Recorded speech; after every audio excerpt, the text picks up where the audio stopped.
ही कथा केवळ मनोरंजनासाठी बनवली असून याचा सत्य घटनेशी कोणताही संबंध नाही. तसा आढळल्यास एक योगायोग समजावा. बरं का, मी माहेरी जाते आणि हो, तुम्ही तुमची काळजी घ्या. सुरेखा आपल्या पतीला थोडं हसतच बोलली. अगं हो ग, तू काहीच काळजी घेऊ नको. आणि तसंही आता शेतामध्ये काय काम आहे, बैजू बोलला. आणि तेवढ्यात एसटी देखील आली. सुरेखा ही एसटीमध्ये बसून निघून गेली आणि बैजू आपलं शेतामध्ये पुन्हा वळला. सकाळचे कामं आटपून रात्रीच्या मित्रांवर गप्पा मारण्यात व्यस्त झाला.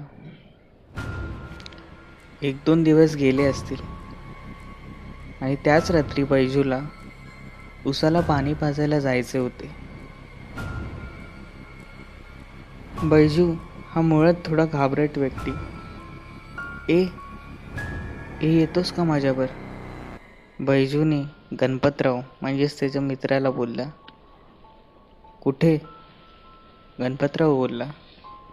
अरे आपल्या शेतावर, रात्री उसाला जरा पाणी पाजायचं आहे. नाही रे, मी नाही येणार, चुकून पण नाही. गणपतराव जरा घाबरतच बोलला. अरे का? अरे आता रात्रीचं बोलायला लावतोस की काय? गणपतराव बैजूला बोलला. अरे पण झालं तरी काय? गणपतराव बोलला. मी येणार नाही म्हणजे नाही. गणपतराव थोडा चिडतच बोलला. आणि त्याने आमचं दार बंद केले. याला झालं काय असेल? बैजूने थोडा विचारत होऊनच बोलला. पण बैजू बोलला असो. जेवण वगैरे उरकले आणि बैजूने आपले बैलगाडीमध्ये बसून त्याचा प्रवास सुरू केला. 15 ते 20 मिनिटाच्या अंतरावर त्यांचे रान होते. काही क्षणात तो आपल्या शेतीमध्ये पोचला. बैलांना एका ठिकाणी लावून कंदिलाच्या सहाय्याने तो निघाला त्या झाडाझुडपामध्ये वाट काढत. तेवढ्यातच तो आपल्या रानामध्ये आला आणि हळूहळू उसाला पाणी पाजू लागला. केवळ चंद्राचा प्रकाश आणि थोडाफार आपल्या कंदिलाचा प्रकाश एवढंच काय ते दिसत होता. थोडा वेळ झाला असेल आणि एका बाईच्या रडण्याचा आवाज आलो. कोण आहे तिकडे? बैजूने थोडा जोरातच बोलले. पण शेतापासून थोडं लांब अंतरावर हा आवाज येत होता. बैजूला खरंच नीट दिसत नव्हते की नक्की तिकडे काय आहे. म्हणून बैजू पुन्हा बोलला, कोण आहे तिकडे? पण काहीच प्रतिसाद आला नाही. या उलट तो आवाज वाढू लागला. म्हणून बैजूने तिथे जाण्याचा निर्णय घेतला. पण मनातल्या मनात बैजूला भीती वाटू लागली की मी इथे गेलो आणि माझ्यावर काय बरं वाईट झाले तर. पण बैजू बोलला, तिथे कोणतरी रडत आहे, त्याला कदाचित माझी गरज लागेल. आणि बैजूने तिथे जाण्याचा निर्णय घेतला. हळूहळू बैजू त्या रस्त्यावर निघाला आणि त्या झाडाझुडपामध्ये वाट काढत बैजू पोचला. त्या विहिरीजवळ आवाज येतोय का? बैजू मनातल्या मनात बोलला. आणि बैजूने त्या विहिरीजवळ आपले कंदील वळवले. त्या उजेडामध्ये त्याने जे बघितलं ते बघून बैजूला घाम फुटला. कारण की एक बाई खाली बसून आपलं तोंड झाकून ही मोठमोठ्याने रडत होती. अहो काय झालं तुम्हाला? कोणी त्रास दिला का? बैजूने विचारले. पण तिथून काहीच प्रतिसाद आला नाही. अहो नक्की झाले तरी काय? तुम्ही सांगाल का मला? पण काहीच प्रतिसाद आला नाही. या उलट ती बाई मोठमोठ्याने रडू लागली. हे बघा, जे झालंय ते फार वाईटच झालं असणार. पण तुम्ही सांगितलं नाही तर मला काहीच कळणार नाही. बैजू थोडा रागवतच पुढे सरकू लागला.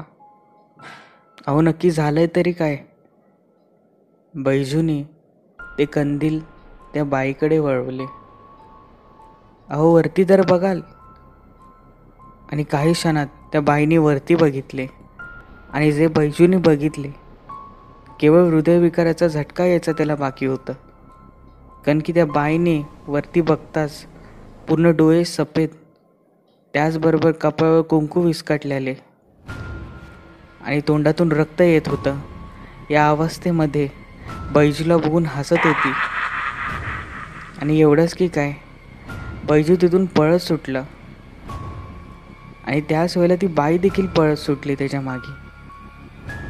आणि बघता बघता बैजूने चुकून मागे बघितले तर ते फार धक्कादायक होते. ती बाई हळू का येईना पण ती पळत होती, पण तिचे पाय हे पूर्णपणे मागच्या दिशेने होते, पण ती येत मात्र बैजूकडे होती. बैजू जोरजोरात ओरडू लागला, मला कोणी वाचवाल का, मला कोणी वाचवाल का. आणि मागून आवाज आला, मेलास. बैजू जोरजोरात रामाचे नाव घ्यायला लागला. बैजू जोरजोरात ओरडू लागला. बघता बघता ती बाई अगदी वेगाने बैजूच्या मागे पळू लागली आणि काही क्षणातच तिने बैजूचा गळा पकडला. आता माझं काही खरं नाही, बैजू मनातल्या मनात बोलू लागला आणि ती बाई बैजूचा गळा दाबू लागली. पण काही क्षणातच गणपतराव तिकडे आला आणि गणपतरावने मोठमोठ्याने हनुमान चालीसा बोलायला चालू केले. गणपतराव अगदी जमेल तितक्या ताकदीने आणि जमेल तितक्या जोरात हनुमान चालीसा बोलू लागला. ते इतके मोठे होते की आसपासच्या वस्तीतले काही लोक हे देखील तिकडे आले. ती बाई ही अगदी किळसवाण्या आवाजाने ओरडली आणि तिने बैजूचा गळा सोडला आणि पुन्हा पळत त्या झाडांमध्ये अदृश्य झाली. काही गावकरी आणि गणपतराव यांनी मिळून बैजूला सांभाळले व घरी आणले. पण ती नक्की होती तरी कोण. आणि हो गणपतराव, तुला हे प्रकार माहीत होते तर तू मला आधी का नाही सांगितले. आणि गणपतराव बोलला की तू काही वर्षांपूर्वीच ती शेती विकत घेतलीस आणि तिथे शेती करत आहेस, पण तुला याच्या आधीचा इतिहास हा नक्कीच माहीत नसेल, म्हणून मी तुला सांगायचा टाळाटाळ करत होतो. त्या विहिरीजवळ त्या बाईने आत्महत्या केली होती.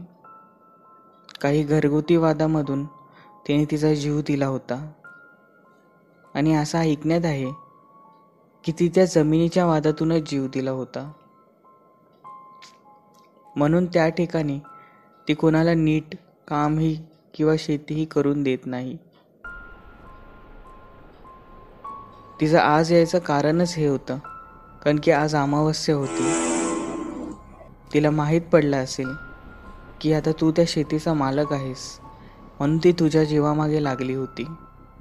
सुदैवाने मी तिथे पोचलो म्हणून तुझा जीव वाचला. आता पुढे काय, बैजूने घाबरतच विचारले. पण खऱ्या अर्थाने मी तुला हे सांगण्याचा टाळाटाळ यासाठी करत होतो की तुझं या ठिकाणी लक्ष न लागो आणि तू आपल्या कामात रमशील. मला देखील कल्पना नव्हती की ती अमावस्याच्या रात्री म्हणजेच आज येईल, पण ती आली. पण असो, काही दिवसांनी बैजू आणि तिच्या पत्नीने त्या शेतामध्ये मोठी पूजा घातली, जेणेकरून त्या बाईच्या आत्म्याला शांती भेटू. आणि आज कित्येक वर्ष होऊन देखील ती बाई कोणाला त्रास देत नाही, किंबहुना तिथे दिसली देखील नाही. तर मित्रांनो, तुमच्यावरही काही असे अनुभव असतील किंवा तुमची एखादी कथा असेल तर ती खाली दिलेल्या मेल आय डीवर नक्की पाठवा. आणि हो, व्हिडिओला लाईक, सबस्क्राईब आणि बेल आयकॉन दाबायला विसरू नका. थँक्यू.